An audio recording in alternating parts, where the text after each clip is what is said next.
Good morning. This is Professionals You Trust, and today our featured speaker is Nathan Kelly from PureDry. We asked Nathan to answer a couple of questions so we could get to know him a little bit better. The first question was, what's something you wish you knew about yourself 5 years ago? His answer, that things are always working out for me and the universe is conspiring to make me happy. It's a nice positive thought for the morning. The second question is, what's your favorite book?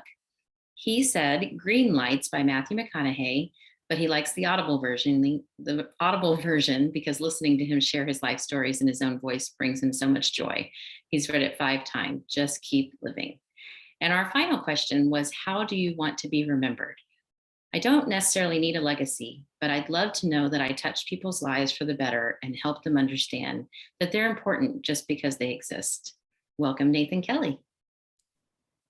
Gosh, I'm feeling warm and fuzzy after that, and I wrote the darn thing. Oh, that's so good. Can I can do the share the screen thing? So good thing I was paying attention when you and I did all this last time, huh? Okay. Let's see if we can get this. Please let me know if you can see it. Hey, such beautiful progress. Everybody, Nathan Kelly, Business Development Manager for both Pure Clean and PureDry Restoration. And this morning, we are going to focus on the PureDry side. The Pure Clean side helps clean carpet, tile, grout, upholstery, area rugs, air ducts, et cetera, et cetera. And we're pretty darn good at that. PureDry is who you call when your life seems to be falling apart, when your home or your business is doing things you don't necessarily want it to do. And the whole point of us chatting this morning is to avoid disaster. What can you do to minimize that? Statistically speaking, it's going to happen. Whether it's at your home or your business, something's going to happen. A pipe leak, a flood, a sewage backup, smoke, fire, microbial growth damage, things that you had no idea were going to happen. They will happen. So let's see if we can mitigate it or minimize it before the time comes. When the time comes and things are actually in the process of happening, you're not thinking clearly, you're in panic mode, you can't remember where the water shutoff is, you gotta find your fur baby, you gotta find your real baby. All these things are going through your head. So the more that you can do now to address that when it happens, it'll be cheaper, it'll be less traumatic. Did you know that when these types of things happen, they say that it's similar to a death in the family, to a divorce? It's a traumatic event. So our goal is to avoid this from rocking your world, and also to avoid this. Remember, I told you last time, this is the second in a series of how to avoid disasters. I gave you fair warning that we're going to be talking about poo today. So here we go. So what steps can we take to minimize damage to our home, our property, our business? I told you we're talking about chocolate pudding. If you think of it as chocolate pudding, it makes it much less gross. So anytime you see chocolate pudding on the floor, it's chocolate pudding. If you remember last time you heard me ramble, I mentioned that there are 3 categories of water, 1, 2, and 3. Quick refresher, category 1's clean water. If you ingest it, you probably won't get sick. So if your toilet tank leaks onto the floor, if your sink overflows, those are clean water sources. We can typically dry those structures in place. Again, less expensive, less traumatic. You don't have to go to a hotel. You don't have to hear the demo work, all that kind of thing. So category 2 is what people have used the term gray water to describe. Dishwasher, washing machine overflows, things that run the risk of making you sick if you ingest them. Category 3 is what we're focusing on today, poo water, stuff that will definitely make you sick if you ingest it. River water, if the river floods, that's category 3 as well. If you had a sink that overflowed in your bathroom upstairs, went through the insulation and trickled downstairs, it's now category 3 because we don't know what critters were leaving their mark on that insulation. So we're focused on category 3. What the heck causes sewage backups? I'm so glad you asked. Myriad things do. Things that you can't see oftentimes, for the most part, things you can't see is what causes this kind of trouble. So cracked, deteriorated, damaged pipe. Trees are some of the coolest things. I just interrupted myself and I almost apologize for doing that. But I was listening to a couple of podcasts about trees, and oh my gosh, I had no idea that trees actually communicate with each other through the mycelium, the fungi underneath the dirt at their roots. They communicate. They say, hey, I need some more carbon, I need some more whatever. I didn't listen to it that closely, but they actually talk to each other and they can share resources with each other. Tree roots can also hear, however trees hear, they can sense where there's moving water, drains, supply lines, that kind of thing. So water roots can find the water sources, and there's water in your pipes. So keep pipes away from roots because they cause problems. They can also create cracks in your slab, which causes things to be a little less stable. So what do you flush down the drain?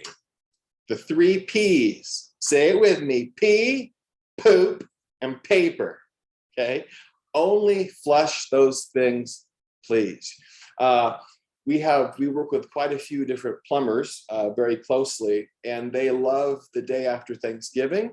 They never get to spend it with their family, but they have never been busier because people flush everything else in addition to the 3 P's down the toilet. Things that say they're flushable aren't flushable. That's the joys of marketing, right? If it's not one of the 3 P's, don't send it down your drain. Paper towels, feminine products, they're not flushable. Even though they might go down the drain, they're going to stay in there as opposed to going to where they are supposed to go. I hope we all had breakfast. Cooking oil, grease, let it cool, throw it in the trash. Do not put it down the drain, especially if it's hot. But even if it's cooled, I've even done it at my own house. Through the garbage disposal, you chop it up. If it's cold, you think it's going to flush safely out. It does collect. Have you ever heard of the fatbergs? They're all over the big cities. They call them fatbergs. So the huge sewage pipes underneath the city, these things are tons, not just pounds, they're tons. Some are even miles long. They're this gross, gunky stuff that backs up in the sewage pipes. This stuff is not going to help your condition at your house, I assure you.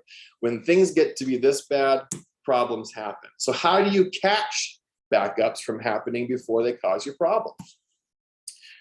Pay attention, okay? You'll notice that backups can happen in multiple locations, especially if they happen in odd places. If you flush the toilet and you notice your sink gurgle, okay? If you notice a backup in somewhere that's not where you were doing your activity, that means that there could be a clog. If you have backups in multiple locations, I have a wife, daughters, and a granddaughter living in our house, and they all have beautiful long hair. And I get to spend every Saturday getting that out of the drain, right? And thanking them every time I get to do it.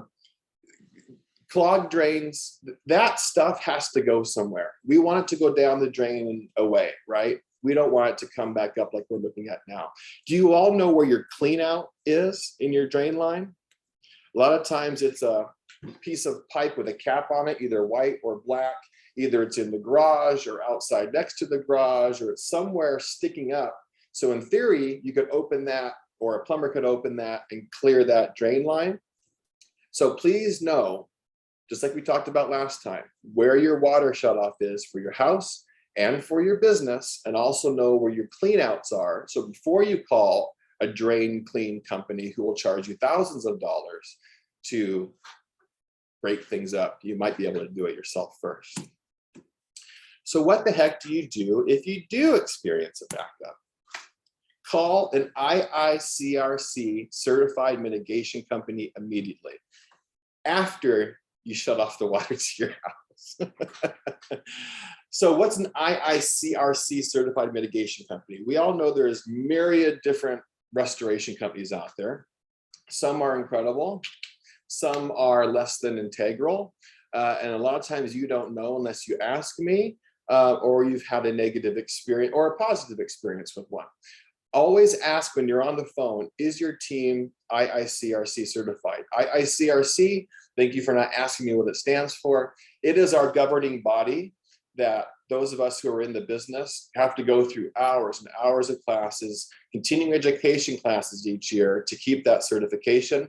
And it's our Bible on how to properly dry a structure, how to properly mitigate a structure, whether it's clean water, biohazard, which means blood and guts, or category 3, the poo water.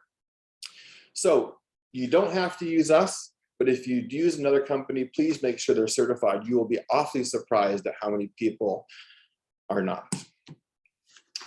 We know that poo is gross. It can make you sick. It can make your environment sick. So thinking about this beforehand will mitigate the issue. It'll make the process a bit more smooth. But if you do have a sewage backup, it's not pretty, it's not pleasant. Reach out to me if you want me to our team to come out. The one thing to remember, we talked about category 1 water. We are able to dry a lot of things in place, saves time, saves money. With category 3, we're required by law, and gosh, who would want to keep that material around? We're required by law to get rid of any material that liquid comes in contact with. So whether it's sheetrock, your brand new hardwood floors, your kids, stuffed animal, this stuff can really cause problems. So think about it beforehand. You don't have to think about it as often as I do, but the more you know now and the more you do to mitigate that, the better your life will be. Any questions? You can ask me later because I'm at 10 minutes. Thanks.